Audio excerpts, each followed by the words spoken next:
Welcome to Peace, Love, Liberty Radio. Online at fppradio.com. Today is Wednesday, which means it's the day where I answer your questions. That's right. It's the Ask Me Anything. And I've got one question that is a holdover from last week because I did not get to it because there were so many other great questions last week and some of them took longer than I expected.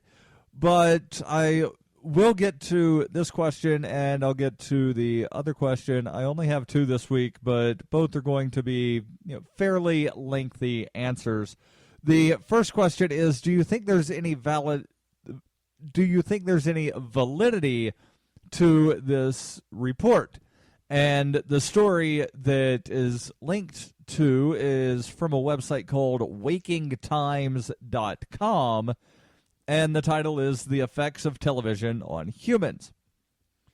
Now, let me read the story before I give you my thoughts on whether or not there's any validity, because if I just tell you here's the title and this is my thought, then that kind of leaves you in the dark.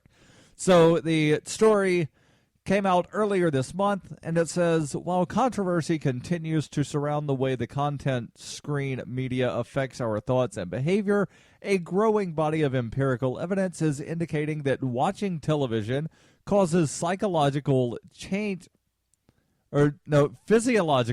changes, which are really not for the better. Most of the effects occur irrespective of the type of program that people watch, whether it is violence or Teletubbies, fun, games, etc. It is the medium, not the message. Watching television is now the industrialized world's main pastime, taking up more of our time than any other single activity except work and sleep. However, biological sciences are fast becoming the new area for examining the effects of society's favorite pastime. And in industrialized societies, the findings are set to recast the role of the television screen as the greatest unacknowledged public health issue of our time. The article continues, the general guidelines recommend that children under the age of 2 should not watch television or any form of screen entertainment at all because the television can negatively affect early brain development, and that children of all ages should not have a television in their bedroom. Early exposure to television during critical periods of synaptic development would be associated with subsequent attention problems. Little thought has gone into the potentially crucial role that early childhood experiences may have on the development of attentional problems. Children who watch television at age 1, or rather between the ages of 1 and 3, had a significantly increased risk of developing such attention problems by the time they were 7. For every hour of television a child watched per day, there was a significant increase in attention problems. New brain imaging studies have found that different parts of the brain deal with different types of attention, and so there can be types of attention damage. Television elicits our instinctive sensitivity to movement and sudden changes in vision or sound. The orienting response to television is apparent from almost birth. Infants, when lying on their backs on the floor, will crane their necks around 180 degrees to watch television. 20 years ago, studies began to look at whether the medium of television alone, the stylistic techniques of cuts, edits, zooms, criticisms, sudden noise, not the content of the program, activates this orienting response. This was done by considering how the EEGs, the electroencephalogram responses, were affected. Now, I'm going to pause here to give my thoughts a little bit. And I think that this study could have just as easily been done with playing a radio in the background instead of having the television, because you instinctively turn your head to look towards various sounds. Now, there are some sounds that as adults you grow used to, such as traffic going up and down the street while you're at home or whatever. So you don't necessarily turn your head to look every time you hear a sound that is familiar to you as an adult. But as someone between the age of 1 to 3, or even toddlers, as in one of these studies, none of these sounds are familiar to them. So they're going to crane their neck to try to see what the sound is, just because that's a natural reflex to see what sound is, or where the sound is coming from, and then determine what it is. So I don't necessarily know for certain whether or not, it's only because television that they turn their head. I tend to think that, had they done it with other things instead of just television, they would have come up with similar responses of babies turn their head to see what noises are. Now, I will say one thing about television, that when I was younger, the television programming that I watched was not this super short attention span BS. And like some of the things now where they've got this app where you can watch 6 seconds of video. 6 seconds! Like, that is not a lot of video there. And so, it's oriented towards the people with very short attention spans. Now, I do watch occasional television programs. I'll watch Game of Thrones. I'll watch the TV show Vikings. I'll watch football. I'll watch pro wrestling. But I'm not one of these people that I don't have cable. I've not owned my own television in years, and I don't know anybody that actually pays for. Well, no, I do know some people that pay for cable, but of the people that are like-minded, the libertarians that I know, none of them pay for cable. They get their entertainment from YouTube, or they'll torrent movies or whatever. Or they just don't pay any attention to, music or movies or TV, and they just sit around and smoke pot all the time.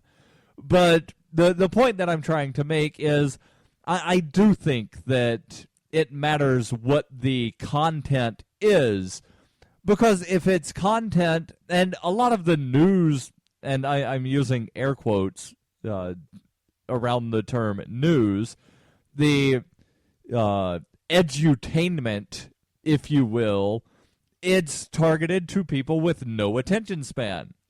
And I've been in airports before where they'll have like headline news, and it's the same 5 minutes of news that's just on a loop. And if you sit there, it might be 12 minutes, but it's the same short little snippets. And there's these 30-second bites of news, and then they go to another story, and there's not enough, it's just enough to keep your attention of, oh, what's going on here, and then they jump to something else. So content, if it's done with the intent to keep your attention, then yes, it makes a difference. There's more on this when we come back on Peace, Love, Liberty Radio.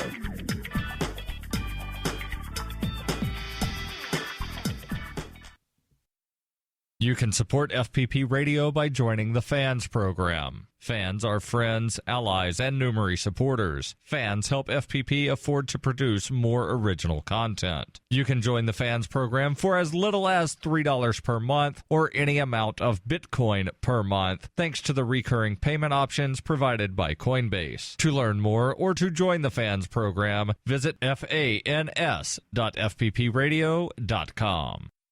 Hey, this is Michael Dean from the Freedom Fiends radio show. I've been working with computer programmer Derek Slopey to create Fiend Phone. I'm using Fiend Phone right now to talk with and record one of my co-hosts in real time. Take it, Davi. Hey, this is Davi Barker, and I'm 1,000 miles away from Michael, but we sound like we're in the same room. We sure do, Davi. So, Davi, please tell the nice people more about Fiend Phone. Fiend Phone is free, open-source software that opens up a global world of possibilities for collaborative, high-quality remote voice media production, and I'm digging it. People can try the Windows beta version of PhonePhone right now at PhonePhone.com. But we're also raising money to vastly improve PhonePhone and vastly improve independent talk media worldwide. So go to PhonePhone.com to help out. Who will build the audio roads? We will, with your help. That's PhonePhone.com. FEENPHONE.com. Foxtrot, Echo, Echo, November, Phone.com. PhonePhone. I never knew remote audio could be this good.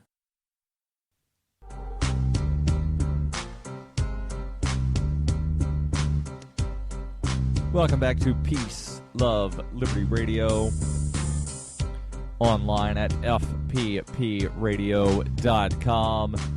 Now, if you want something that's going to keep your attention for more than about 30 seconds, and hopefully this show does, but nonetheless, if you want something that will keep your attention, then you want to go look online for SurvivorMax.com.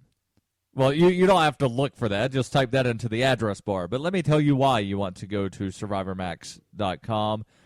In Survivor Max, written by Davy Barker, 11-year-old Max must survive the zombie apocalypse alone in New Hampshire. The slow-moving, non-thinking lame brains swarm his home searching for living flesh. Max must apply his Porcupine Freedom Scouts training to plan his escape, but first, he must prove that he's too smart to die. Look for Survivor Max on Facebook and Amazon, or you can read Chapter 1 for free at SurvivorMax.com. That's SurvivorMax.com. Now, let me get back to this article here from Waking Times. I'll read a little bit more from it, give a little more opinion, and then I'll jump into the other question. I'm just going to skip down here. It says, compared to the pace with which the real life unfolds and is experienced by young children, television portrays life with the fast-forward button fully pressed. Rapidly changing images, scenery, and events, and high-fidelity sounds are highly stimulating and extremely interesting. Television is the flavor enhancer of the audiovisual world, providing unnatural levels of sensory stimulation. The actual currency used to pay off and corrupt the reward system may come in the form of the neurotransmitter dopamine. The release of dopamine in the brain is associated with reward.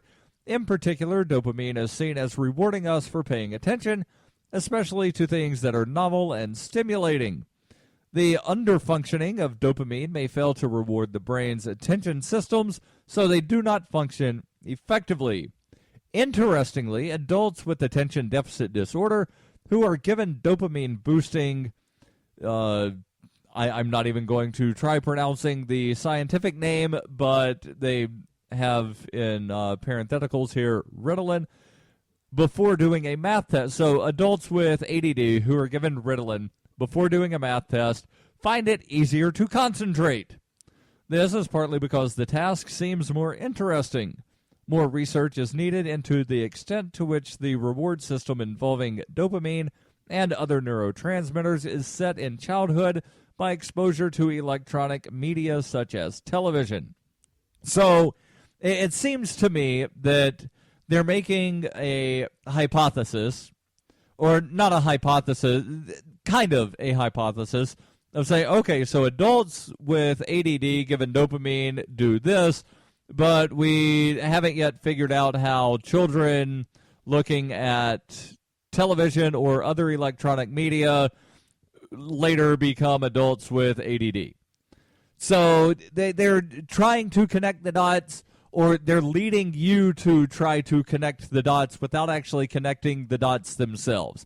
It's one of the things that a lot of conspiracy theorists will do, where they'll ask these leading questions, and, you know, on some things, like the Kennedy assassination, for instance. Like, I have always been fascinated with the Kennedy assassination, and there are a lot of unanswered questions about the Kennedy assassination. There's a lot of unanswered questions about pretty much any major event that there's conspiracy theories about. So what the conspiracy theorists will do is they'll start asking these leading questions that lead you to the conclusion that the government did it. But they will, for the most part, and yes, I know that there are some conspiracy theorists that will come straight out and say the government did it. But for the most part, they'll ask the leading questions, and then when you ask them, like, are you trying to say that, like, George Bush did all of this? Or, like, I'm just asking questions. And so that's what it seems like some of the thing here from the Waking Times is doing. There's a lot more. They even get into sleep and body fat and some other stuff. And it's a fairly lengthy article, so I will post the article in the show notes. You can finish reading the article for yourself, come up with your own thoughts on what it is. But I think that the content of the program does matter, as long as the content of the program is not trying to be like 30-second soundbite. And that's what most modern media is. Especially, the news stuff where they're like, we've got to be entertaining to get the, we've got to be hip and cool. And so it's not really news, it's entertainment that kind of touches on news. That's why Jon Stewart, according to one survey, is the most trusted newsman in all of media. Let that sink in. A comedian, a man whose job it is to make you laugh, is considered by many to be the most trusted newsman today. So let me go to the next question here, and this is something that is hopefully going to entertain while also holding your attention span. The question is, what causes laughter? And this really got my brain going, because I found some information on what causes laughter, and then I just started thinking, wait a second, humans laugh. Do other animals laugh as well? And yes, I realized that was not the question asked by the person that submitted the question, but because, I got entertained by it, I'm going to entertain you with it as well. But the question on why we laugh and what causes laughter, I've got some information here from WebMD. And no, this is not going to convince you that you have cancer and 25 other diseases. Like, I know whenever I go to WebMD, and yes, I'm getting sidetracked here for a moment. Whenever I go onto WebMD, like, searching for symptoms, I always wind up being convinced that I'm going to die in a matter of, 5 minutes. It doesn't matter what it is. Like, it could be, like, my toe is swollen. Oh, my God, I've got a ingrown toenail, and 1% of people that had ingrown toenails did this and that, and then they died. And I'm, like, one of these people that I'm the guy that gets the side effects. So, there's the glucosamine and chondroitin that is supposed to help with joint pain. And, 1% of people that take glucosamine and chondroitin experience increased joint pain. Yeah, that's me, right? I'm the 1% of people that gets the increased joint pain with glucosamine and chondroitin. So this info from WebMD is not going to convince you that you're going to die unless you can die from laughter. See what I did there? I'll give you the answer to the question, what causes laughter and why do we laugh, when we come back on Peace, Love, Liberty Radio, online at fppradio.com.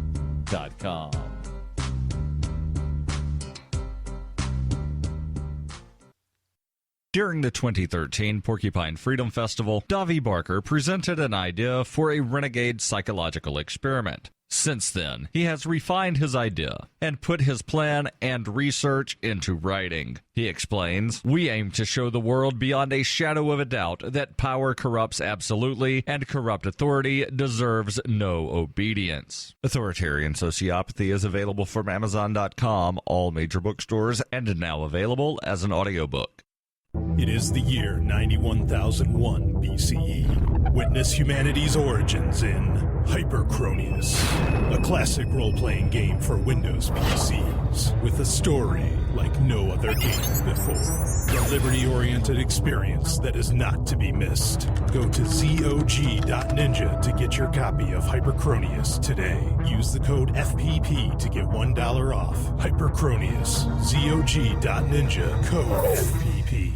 You can support FPP Radio by shopping online. Whether you're looking for precious metals, bitcoins, or books, you'll find that and more at shop.fppradio.com. Every purchase you make from one of my affiliates, like Namecheap, ExpressCoin, and Amazon, at shop.fppradio.com helps fund FPP Radio. Or you can shop directly from FPP with Bitcoin in the Bitcoin store. That's shop.fppradio.com.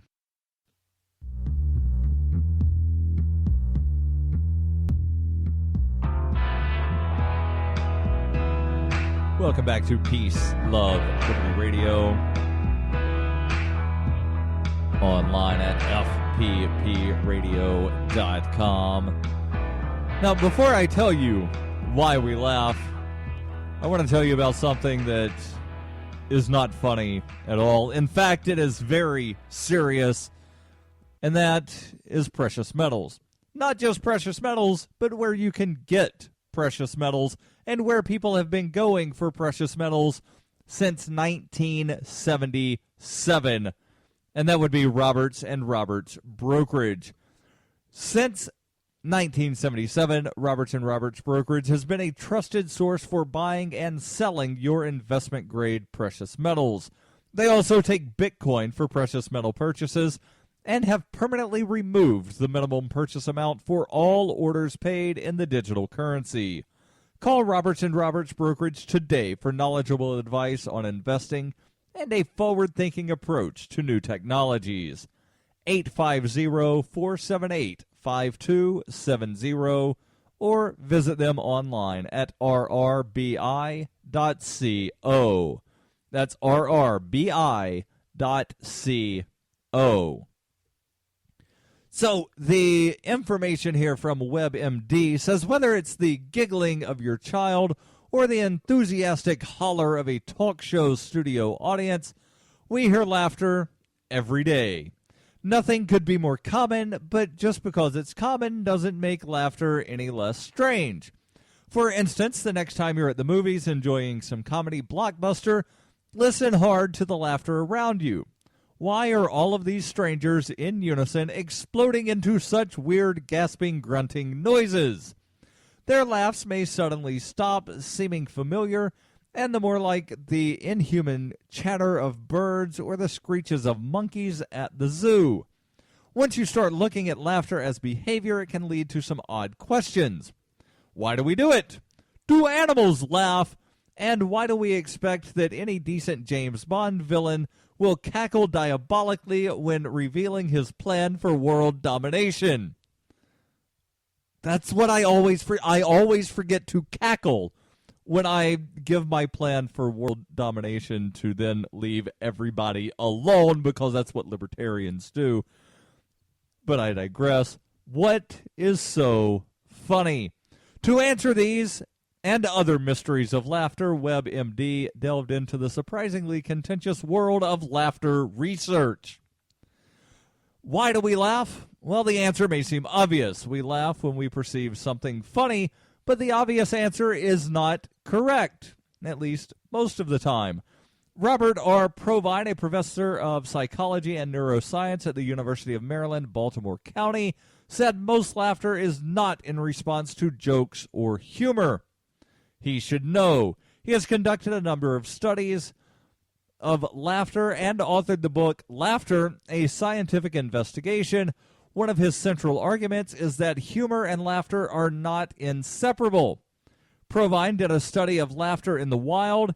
He and some graduate students listened in on average conversations in public places and made notes. And in a survey of 1,200 laugh episodes, he found that only 10 to 20% of laughs were generated by anything resembling a joke. The other 80 to 90% of comments, no, they did not come from me asking women out.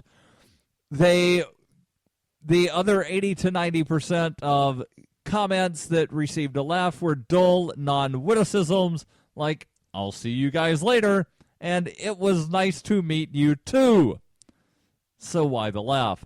Provine argues that it had to do with evolutionary development of laughter. In humans, laughter predates speech by perhaps millions of years.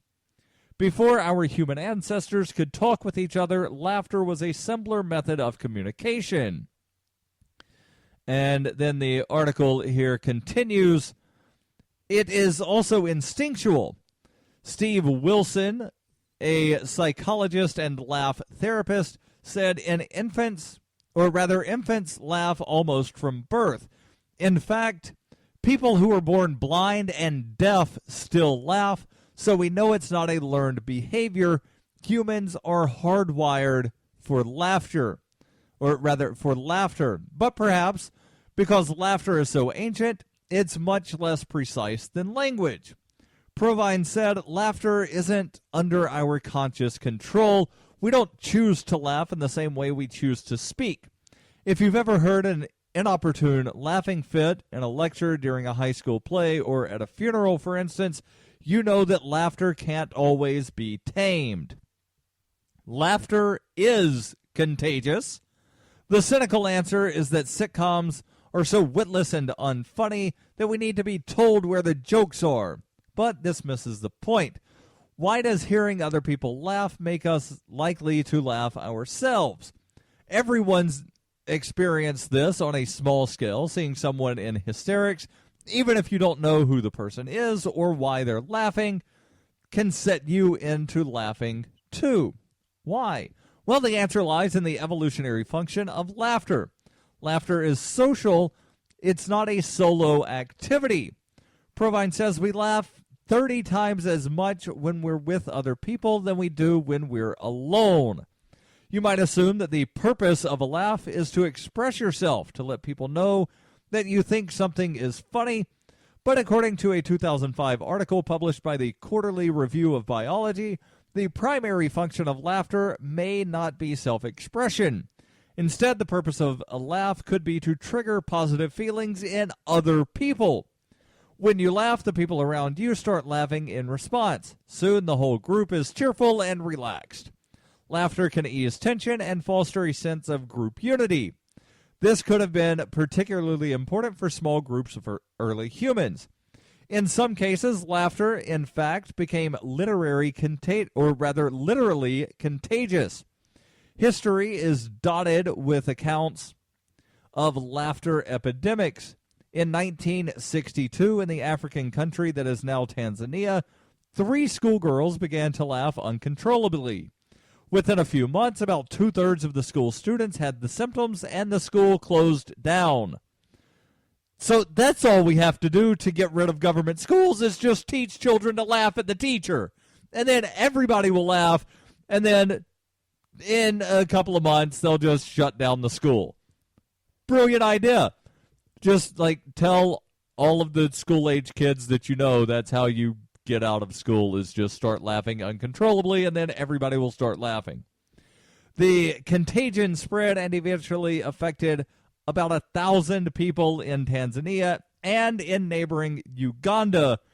There were no long-lasting effects, but it shows how responsive people can be to seeing others laugh.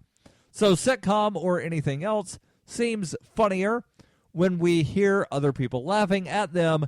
We're evolved to be that way. So why do villains laugh diabolically? Clearly, there are many different types of laughter. The explosion of laughter after being tickled is obviously different from the tight-lipped chuckle you force out of yourself when your boss tells a bad joke. Do animals laugh? Yes, They do, but it's slightly different. I'll post a link in the show notes. You can read all about how rats laugh, but it's a different kind of laugh than humans. And if you've got questions, remember every Wednesday is the Ask Me Anything. Send those questions ama@fppradio.com. And you can find old episodes online at fppradio.com.